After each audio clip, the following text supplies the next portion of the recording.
Hello everyone, welcome back to the my YouTube channel. Myself Nandan Tiwari. और आज हम लोग पढ़ेंगे सेल सिग्नलिंग का क्या होता है। तो cell signalling is a common topic bit for the NEET as well as the graduate students. ये बीएससी प्रीवियस ईयर का जो है उसके सिलेबस का एक पोर्शन है सेल सिग्नलिंग। साथ ही साथ नीट एस्पिरेंट के लिए भी है और जो भी अन्य एग्ज़ाम की तैयारी करते हैं उनके लिए भी है। तो सिग्नल्स, सेल सिग्नल्स जो क्रिएट करते हैं आपस में कम्युनिकेट करने के लिए, that is known as the cell signalling. तो एकदम सिंप्लीफिकेशन लैंग्वेज में लिखा गया है, communication between the cells of the body is called cell signalling. उसे क्या कहा जाता है? सेल सिग्नलिंग कहा जाता है। बॉडी की सेल्स आपस में कम्युनिकेट करती हैं, मैसेज देती हैं एक दूसरे को, that is known as the cell signalling. अब सेल सिग्नलिंग होता कितने तरह से? तो सबसे पहला जो सेल सिग्नलिंग होता है, this is known as the type है ये autocrine cell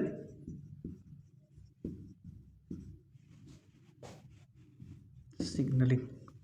autocrine cell signalling.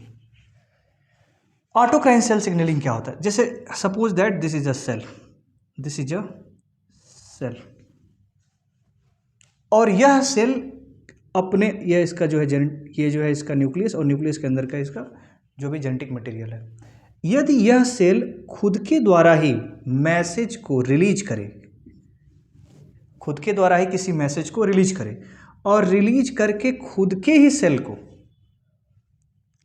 Transfer कर दे, यानी इस सेल के सरफेस पे तमाम जो है रिसेप्टर्स होते हैं, उन रिसेप्टर्स के द्वारा ये खुद के ही मैसेज को गेन कर ले और गेन करने के बाद खुद स्टिमुलेट हो जाए, खुद क्या हो जाए? स्टिमुलेट हो जाए।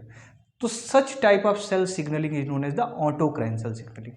खुद का ही, ठीक है, ये खुद से ही स्टिमुलेट होकर के अपने फंक्शन को, अपने जो वायबिलिटी होती है या अपने जो वर्किंग होता है उसकी कैपेसिटी को इंक्रीज कर लेती है। तो this is known as the autocrine cell signalling. खुद से ही यदि सेल ट्रांसफर कर ले इंफॉर्मेशन को, तो this is known as the autocrine cell signalling. दूसरा होता है paracrine cell signalling. Paracrine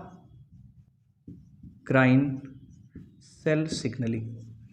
paracrine cell signalling में क्या होता है कि यहां जो है एक सेल जो होती है, ठीक है, वह अपने नज़दीकी सेल को, वो अपने जो सबसे नज़दीकी सेल्स होती हैं, एडजेसेंट सेल को, है ना, मैसेज भेजती है, ठीक है। तो this cell is known as, मान लीजिए ये मैसेज को सेंड करती है, इसलिए इसे क्या कहते हैं? Sender cell, sender cell. और ये मैसेज को एक्सेप्ट करती है, इसलिए ये हो गया टारगेट सेल। ये क्या हो जाएगा? Target cell. और इनका जो डिस्टेंस है इन दोनों सेल्स के बीच का, वो बड़ा मिनिमम होता है, ठीक है। तो यदि क्लोज प्रॉक्सिमिटी में, क्लोज प्रॉक्सिमिटी में यदि सेल आपस में कम्युनिकेट करें, दो एकदम बिल्कुल नजदीक की cells, that is known as the paracrine cell signalling. That is known as the paracrine cell signalling. Paracrine cell signalling का जो एग्जांपल होता है, ठीक है।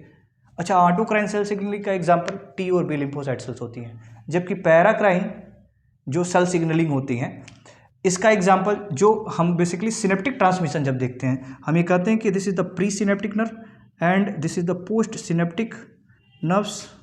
ये आपस में कम्युनिकेट करती हैं। तो आपने पढ़ा होगा कि ये जो प्री सिनेप्टिक और पोस्ट सिनेप्टिक आपस में बेसिकली जुड़े नहीं होते हैं। यहाँ से जो न्यूरोट्रांसमीटर्स होते हैं वह इस इंटरसेलुलर स्पेस में डिस्चार्ज होते हैं, उसके बाद से ये जो पोस्ट सिनेप्टिक नर्व है ये इसको क्या करती है? एक्सेप्ट करती है।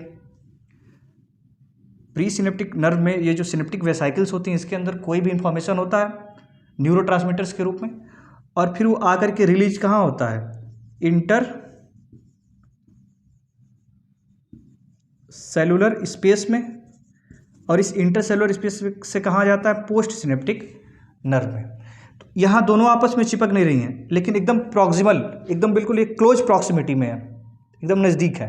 तो this is known as the paracrine cell signalling. And the third type of cell signalling is known as the endocrine signalling. Endocrine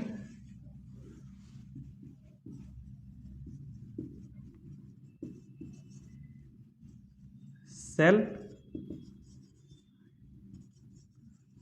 signalling, endocrine cell signalling. Endocrine cell signalling में क्या होता है, देखिए इंडोक्राइन सेल सिग्नलिंग तो और आसान है। Endocrine system आपने पढ़ा है कि इंडोक्राइन वह सिस्टम होता है जो बेसिकली हार्मोन्स को अपने टारगेट पोजीशन पर क्या करता है, जाकर के रिलीज कर देता है। यानी यहाँ जो बेसिकली सेंडर सेल्स है जो मैसेज को सेंड करेगी, है ना, उससे जो टारगेट सेल है वो काफी लॉन्ग डिस्टेंस पर होगी, काफी लॉन्ग डिस्टेंस पर होगी टारगेट सेल। और इस तरह का कम्युनिकेशन हमें कहाँ देखने को मिलता है, इंडोक्राइन ग्लैंड्स के द्वारा। किसको देखने को मिलता है, इंडोक्राइन ग्लैंड्स के द्वारा।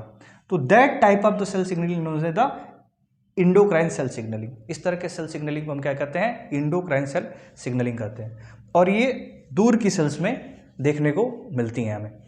अब चौथा और अंतिम टाइप का जो सेल सिग्नलिंग होता है उसको हम बेसिकली कहते हैं कॉन्टैक्ट डिपेंडेंट सिग्नलिंग।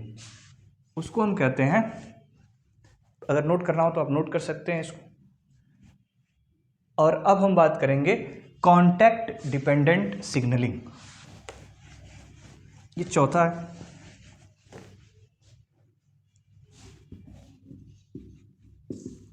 कॉन्टैक्ट